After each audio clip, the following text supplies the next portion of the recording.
Bienvenue sur ce site de podcast, une psychanalyse à fleur d'inconscient. Je vais encore aujourd'hui vous parler d'amour, des amours analytiques.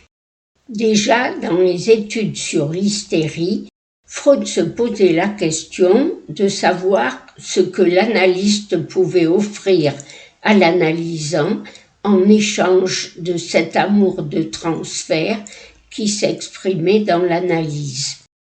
Il tentait d'y répondre par ce qu'il appelait un surrogat d'amour, une sorte de substitut d'amour éprouvé par le psychanalyste. Lacan a franchi un pas de plus par rapport à Freud. Il était beaucoup moins hésitant quant à cette question de l'amour dans le cours d'une analyse.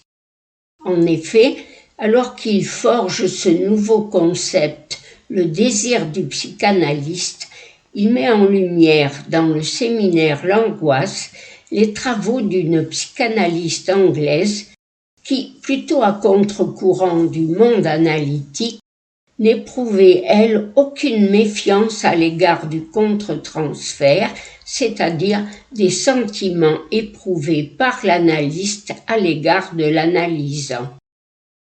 Cette analyste s'appelait Lucy Tower.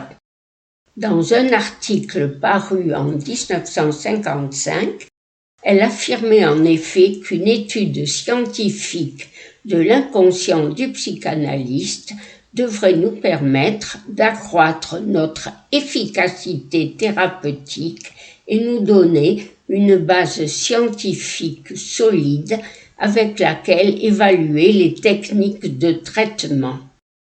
Elle soutenait aussi le fait qu'à son idée, les sentiments érotiques éprouvés par l'analyste sont inhibés quant au but et ne le poussent donc pas à l'action. Ils ne doivent pas être réprouvés par le groupe analytique, mais laissés vivre en liberté dans le champ de l'expérience analytique. De son point de vue, c'est en effet le seul facteur susceptible de pouvoir modifier quelque chose de la structure de la névrose de l'analysant. Et c'est ce qu'elle racontait dans cet article, une histoire d'amour analytique. Elle y mettait en scène, même si c'était de façon transitoire, auprès de son analysant, ce qu'elle appelait sa névrose de contre-transfert, c'est-à-dire la façon dont elle répétait dans cette analyse sa propre situation édipienne avant d'en prendre conscience dans un rêve et donc d'y mettre un terme. Lacan, lui aussi, a cautionné l'importance à accorder aux affects du psychanalyste. Il a en effet toujours soutenu qu'il n'est pas interdit d'éprouver des sentiments pour son analysant, mais que le tout c'est de savoir s'en servir. Et justement, au sujet de ces travaux de Lucy Tower, évoquant les liens si étroits de Freud et de Dora, Lacan décrivait à son tour la qualité de ces amours analytiques et soulignait le fait que l'amour de transfert n'est pas simple reproduction, réédition de nos amours anciennes, qu'il est toujours un amour tout à fait présent dans le réel. Je le cite, le texte de Dora peut, à tous ceux qui ont entendu mon discours sur le banquet, rappeler cette dimension toujours élidée quand il s'agit du transfert, à savoir que le transfert n'est pas simplement ce qui reproduit une action, une attitude, un traumatisme ancien et qui le répète, c'est qu'il y a toujours une autre coordonnée, un amour présent dans le réel et nous ne pouvons rien comprendre au transfert si nous ne savons pas qu'il est la conséquence de cet amour-là. À noter qu'avec cet amour présent dans le réel entre l'analysant et l'analyste, Lacan s'oppose à Freud, qui, plutôt pour s'en protéger, nous explique à longueur de page que les amours de transfert sont le fruit d'une mésalliance et ne sont que le réveil des anciennes amours édipiennes. Il justifie sa position par sa célèbre formule « ce qui ne peut pas être remémoré est remis en acte dans le transfert ».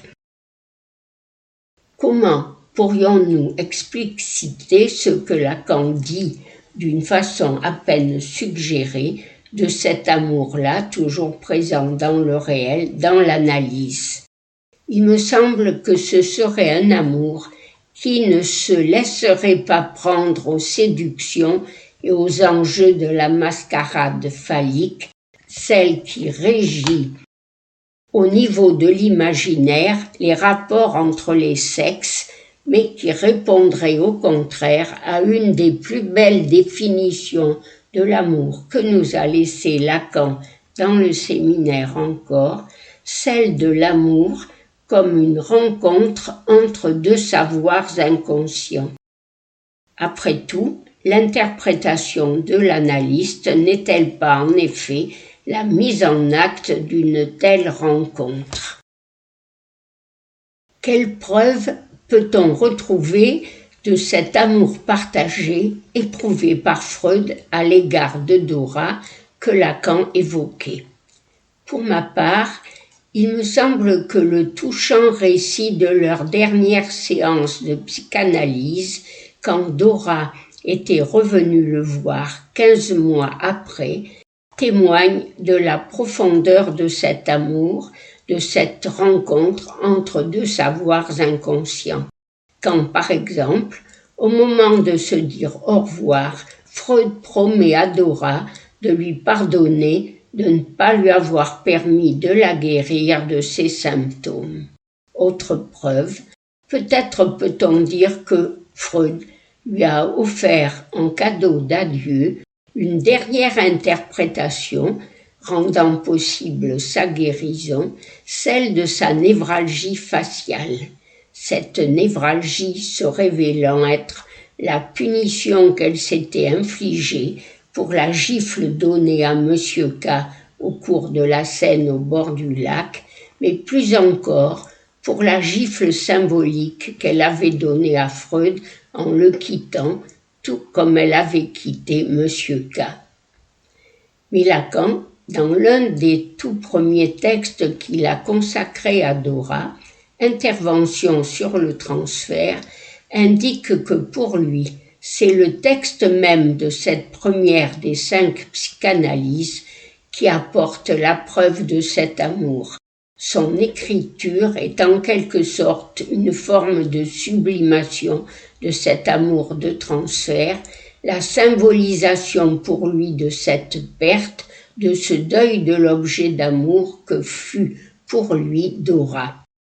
Il élève en effet, Lacan, ce fragment d'une analyse d'hystérie à la hauteur de ton du roman de la princesse de Clèves. Il en fait donc une sorte de monument de la littérature analytique. Mais de plus pour lui, ces 2 héroïnes, Dora et cette jeune princesse de Clèves, ont une destinée commune, celle d'avoir été en proie à un bâillon infernal. Je vous incite donc à aller relire ce roman de Madame de Lafayette si vous voulez en savoir un peu plus sur ce qui a incité Lacan à comparer ainsi ces 2 héroïnes, surtout si, au détour de ce texte, il vous vient à l'idée de rapprocher le rôle que joue la mère de la princesse de Clèves, Madame de Chartres, auprès de sa fille, et celui de Madame K auprès de Dora.